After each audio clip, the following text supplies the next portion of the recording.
नमस्कार दोस्तों, आपका स्वागत है एक नई खबर के साथ। स्मृति शेष अलविदा उड़न सिंह।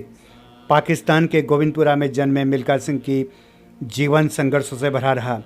बचपन में ही भारत पाकिस्तान के बंटवारे का दर्द और अपनों के खोने का गम उन्हें उम्र भर सालता रहा। बंटवारे के दौरान ट्रेन के महिला बोगी में सीट के नीचे छिपकर दिल्ली पहुंचे। शरणार्थी शिविर में रहे और ढाबों पर बर्तन साफ कर उन्होंने ज़िंदगी को पटरी पर लाने की कोशिश की। फिर सेना में भर्ती होकर एक धावक के रूप में पहचान बनाई। अपनी 80 अंतर्राष्ट्रीय दौड़ों में उन्होंने 77 दौड़ें जीती, लेकिन रोम ओलंपिक का मेडल हाथ से जाने का गम उन्हें जीवन भर रहा। उनकी आखिरी इच्छा थी कि वो अपने जीते जी किसी भारतीय खिलाड़ी के हाथों में ओलंपिक मेडल देखे, लेकिन अफसोस उनकी अंतिम इच्छा उनके जीते जी पूरी न हो सकी। हालांकि मिल्खा सिंह की हर उपलब्धि इतिहास में दर्ज होगी।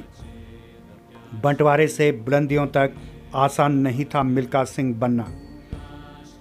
चंडीगढ़। हाथ की लकीरों से ज़िंदगी नहीं बनती, आज माँ हमारा कुछ भी हिस्सा है ज़िंदगी बनाने में। जो लोग सिर्फ भाग्य के सहारे रहते हैं वह कभी सफलता नहीं पा सकते। एक साक्षात्कार में मिल्खा सिंह की कई ये बातें उनके संघर्ष के दिनों से सफलता के शिखर तक पहुंचने की कहानी को बयां करती है। धावक बनने से पहले उनकी ज़िंदगी कांटों भरी रही। उनका जन्म 20 नवंबर 1929 को गोविंदपुरा, जो अब पाकिस्तान का हिस्सा है, में एक सिख राठौर परिवार में हुआ था। वह अपने माँ बाप की कुल 15 संतानों में से एक थे। उनके कई भाई बहनों की मौत छोटी उम्र में ही हो गई थी। बंटवारे की आग में उन्होंने माता पिता, एक भाई और 2 बहनों को अपने सामने जलते देखा। इस दर्दनाक मंजर के बाद वे पाकिस्तान से महिला बोगी के डिब्बे में सीट के नीचे छिपकर दिल्ली पहुंचे। कुछ समय तक वे शरणार्थियों के लिए बने शिविर में रहे। इस दौरान पुरानी दिल्ली रेलवे स्टेशन के सामने फुटपाथ पर बने ढाबों में बर्तन साफ किए ताकि कुछ खाने को मिल सके, चाहे वो बचा खुचा ही क्यों न हो।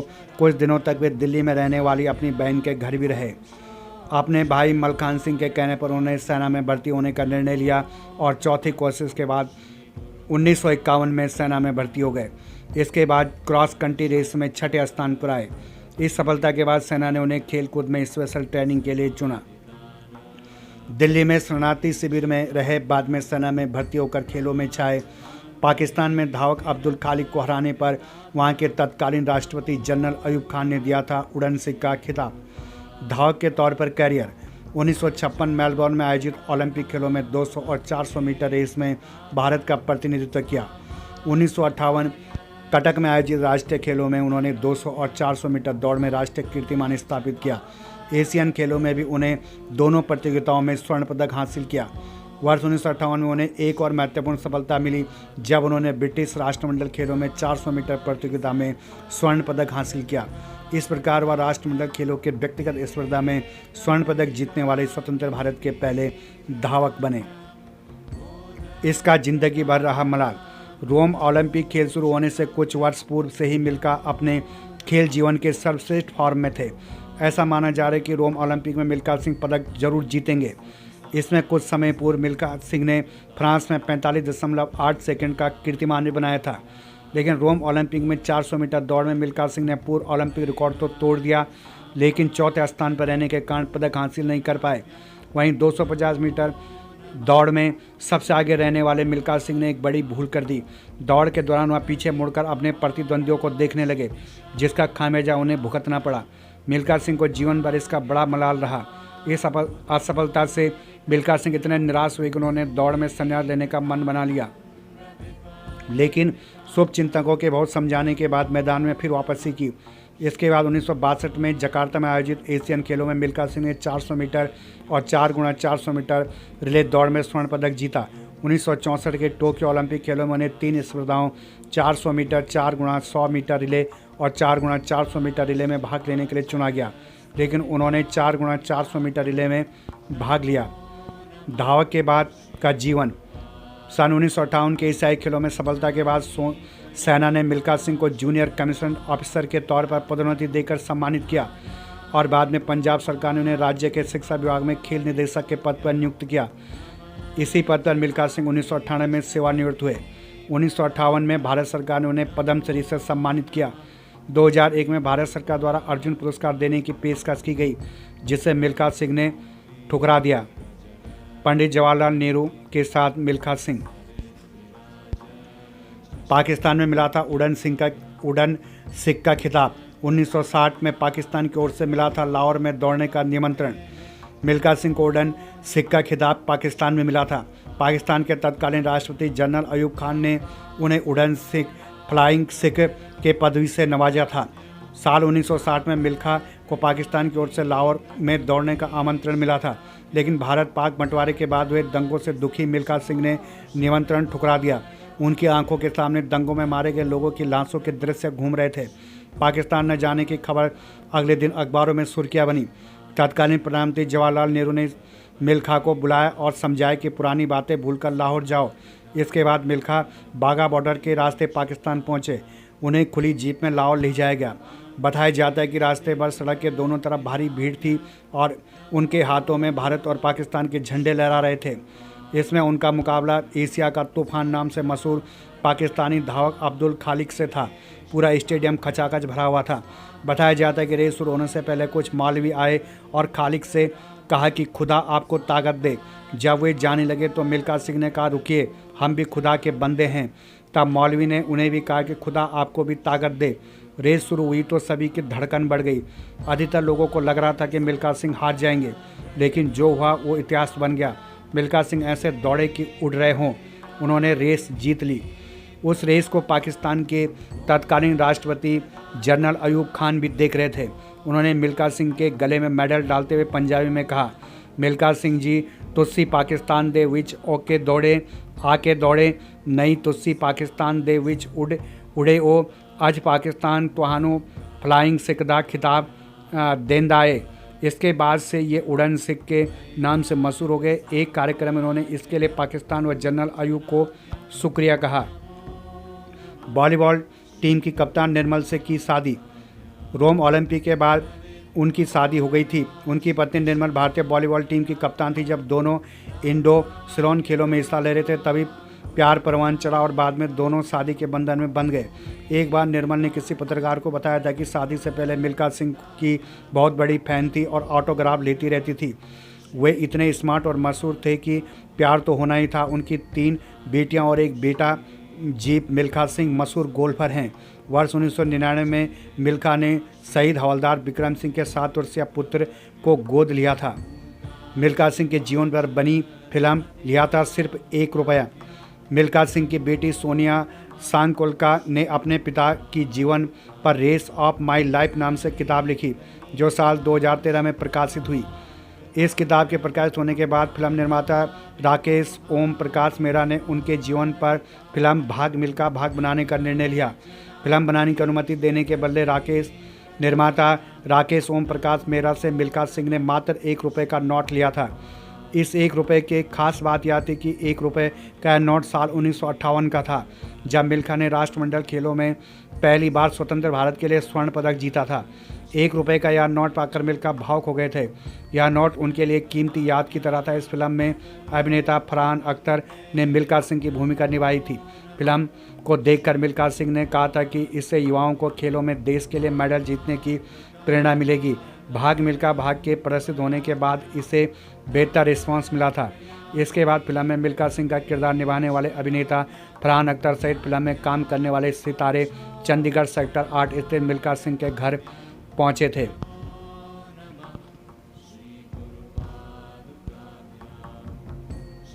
अभिनेता राहुल बॉस की गुजारिश पर दृष्टिहीन बच्चों की मदद के लिए अपने जादुई जूतों को कर दिया था नीलाम। जिन जूतों को पहनकर वर्ष 1960 में मिल्खा सिंह रोम ओलंपिक में दौड़े थे, उसे उन्होंने दृष्टिहीन बच्चों की मदद के लिए नीलाम कर दिया था। मिल्खा सिंह को इन जूतों से काफ़ी लगाव था और इन्हें संभाल कर उन्होंने अलमारी में रखा हुआ था। एक बार उन्होंने बताया था कि अभिनेता राहुल बॉस चंडीगढ़ स्थित उनके आवास पर मिलने आए थे। बातों बातों में उन्होंने कहा कि जिन जूतों को पहनकर आप रोम ओलंपिक दौड़े थे, अब उनकी ज़रूरत आ पड़ी है। वह इन जूतों को बेचकर दृष्टिहीन बच्चों की मदद करना चाहते हैं। राहुल की बात सुनकर मिल्खा सिंह चौंक उठे, क्योंकि उन जूतों से उन्हें काफ़ी प्यार था। उन्हें समझ में नहीं आया कि राहुल को क्या जवाब दें, लेकिन जब दृष्टिहीन बच्चों के चेहरे उनके सामने आए तो उन्होंने राहुल को नीलामी के लिए हाँ कह दी। बाद में मुंबई में इन जूतों की नीलामी की गई। जूतों की बोली 10 लाख रुपए से शुरू हुई। इस नीलामी में देश व विदेश के कई नामचीन लोगों ने हिस्सा लिया। अंत में बॉलीवुड निर्माता और निर्देशक राकेश ओम मेहरा ने 24 लाख रुपए में इन्हें खरीद लिया। राकेश ओम प्रकाश मेहरा मिल्खा सिंह के जीवन पर बनी फिल्म भाग मिल्खा भाग के निर्देशक भी थे। नीलामी के बाद मिल्खा सिंह ने कहा कि वह बोली से संतुष्ट हैं, इससे दृष्टिहीन बच्चों की मदद होगी। इस नेक काम में उनके परिवार ने साथ दिया।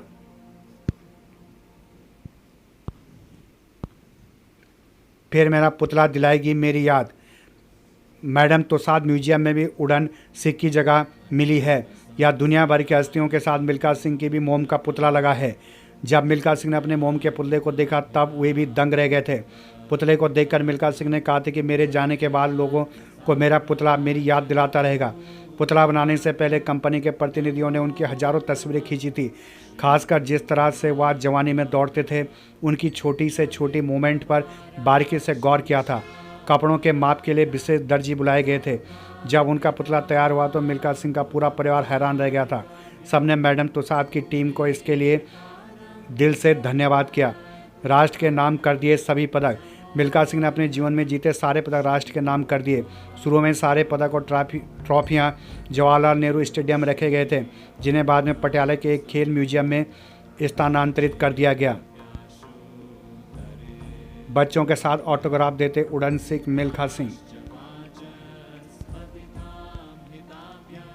एथलेटिक्स के बाद गोल्फ था मिल्खा सिंह का दूसरा प्यार।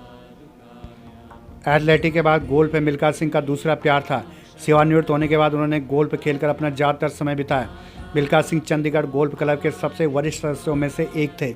उनके साथ समय बिताने वाले गोल्फ के वरिष्ठ खिलाड़ी कहते हैं कि चंडीगढ़ गोल्फ क्लब उनका दूसरा घर था। वह यहाँ घंटों समय बिताते थे, न तो थकते थे और न ही जल्दी हार मानते थे। गोल्फ में दिलचस्पी के चलते उनके बेटे जेब मिल्खा सिंह आज अंतर्राष्ट्रीय स्तर के गोल्फर हैं। पुत्र हरजय मिल्खा सिंह भी रोजाना गोल्फ का अभ्यास करते हैं। वर्षों तक उनके साथ गोल्फ खेलने वाले दोस्तों से लेकर गोल्फ कोर्स के कैंडी भी मिल्खा सिंह के मुरीद हैं। अब दिल नहीं करता क्लब जाने का। पिछले 12 वर्षों से मिल्खा सिंह के साथ रोजाना सुबह गोल्फ खेलने वाले उनके खास मित्र आलमगीर ग्रेवाल ने बताया कि अखबारों के जरिए उनके बीमार होने की सूचना मिली थी। गोल्फ कोर्स पर उनके साथ 5 घंटे खेलते हुए पता नहीं चलता था कि समय कैसे बीत गया। खेलते समय मैं यह हमेशा हंसी मजाक के साथ जीने का जज्बा लेकर आगे बढ़ते थे और सबको प्रोत्साहित करते थे। पिछले साल लॉकडाउन खुलते उन्होंने फ़ोन कर कहा था कि आज जा गोल्फ खेलते हैं। वे अक्सर कहते थे कि जिस दिन घर बैठ गया तो बीमार पड़ जाऊंगा, मैदान पर रहा तो कुछ नहीं होगा। आलमगीर ने बताया कि अब उनके बिना गोल्फ क्लब में जाने और खेलने का मन नहीं करता। फाइटर थे मिल्खा सिंह। मिल्खा सिंह के साथ लगभग 20 वर्ष से गोल्फ खेलने वाले करीबी दोस्त रणदीप सिंह नाभा ने बताया कि खेलते वक्त वह थक जाते थे, लेकिन मिल्खा नहीं, जबकि वह 54 साल के और मिल्खा 91 के।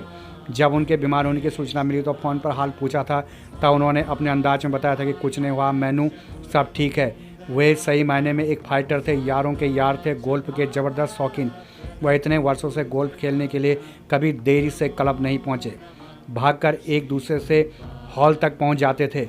चंडीगढ़ गोल्फ क्लब के सबसे पुराने कैंडियों में से एक अमित सरिया ने बताया कि उन्होंने मिल्खा सिंह का साल 1984 से गोल्फ क्लब में खेलते देखा। इसमें गजब की फुर्ती थी उनमें। शॉट लगाने के बाद कैडी पैदल चलकर दूसरे हॉल तक जाया करते थे, जबकि मिल्खा सिंह दौड़कर पहुंच जाते थे। पूरे 9 हॉल का कोर्स का फासला दौड़ते हुए तय करते थे। वह अक्सर कई कैदियों की आर्थिक मदद भी करते थे।